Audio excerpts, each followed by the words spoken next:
আলুর পরোটা নামটা শুনলেই যেন কেমন খেতে ইচ্ছে করে।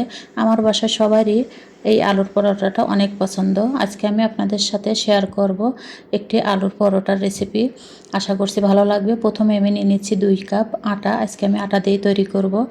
নিয়ে নিলাম 1 চা চামচ ইস্ট, 1 টেবিল চামচ গুঁড়ো দুধ, 1 টেবিল চামচ চিনি, স্বাদ মতো লবণ আর বেকিং পাউডার 1/2 চা চামচ দিয়ে খুব ভালোভাবে মিশিয়ে নিলাম। এখন আমি কুসুম গরম পানি দিয়ে এই ডোটা তৈরি করে নেব।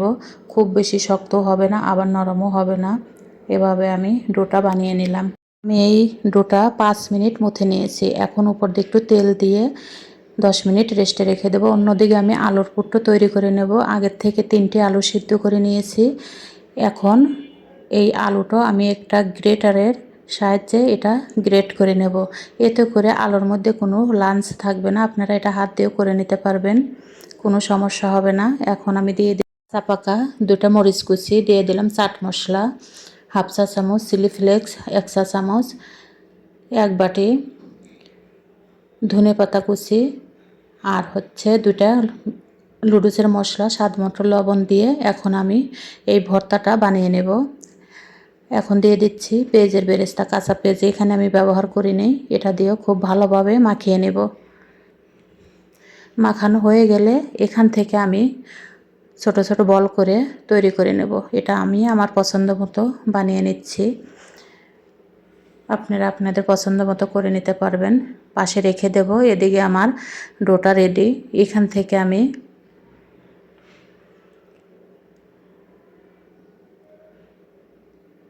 ছোট ছোট করে লেচি করে নেব।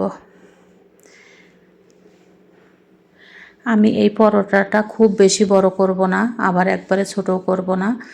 সবগুলো লেচি কাটা হয়ে গেছে। এখন গোল গোল করে পাশে রেখে দেব। এটা রেস্টে রাখার কোনো প্রয়োজন নাই। একটা একটা করে নিয়ে হাতের সাহায্যে এভাবে একটু চ্যাপ্টা করে নেব। মাঝখানে পুরটা দিয়ে খুব ভালোভাবে মুখটা সিল করে নিতে হবে।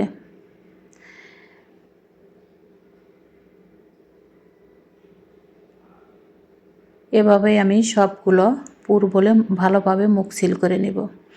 পাশে রেখে দিয়েছি। এখন একটা একটা করে হালকা হাতে এই রুটিগুলো বেলে নেব। খুব বেশি বড়ও করব না, আবার ছোটও করব না। দেখেই হয়তো বুঝতে পারছেন। এইভাবে আমি রুটিগুলো বেলে নেব। আপনারা এটা হাতের সাহায্য করতে পারবেন। আমি বেলনা দিয়ে বেলে নিচ্ছি। অন্যদিকে আমি প্যানে তেল গরম বসিয়েছি। তেলটা গরম হয়েছে কিনা দেখে নিলাম। এখন একটা একটা পরোটা দেব আর ভেজে নেব।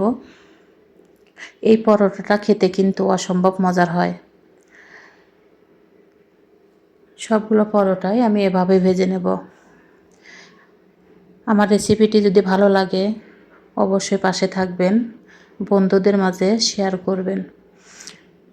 দেখুন কত সুন্দর হয়েছে। এই পরোটাটা কিন্তু সারা দিনেও শক্ত হবে না। এটার সাথে কোনো কিছু লাগবে না, এমনি এমনিতেই খাওয়া যাবে।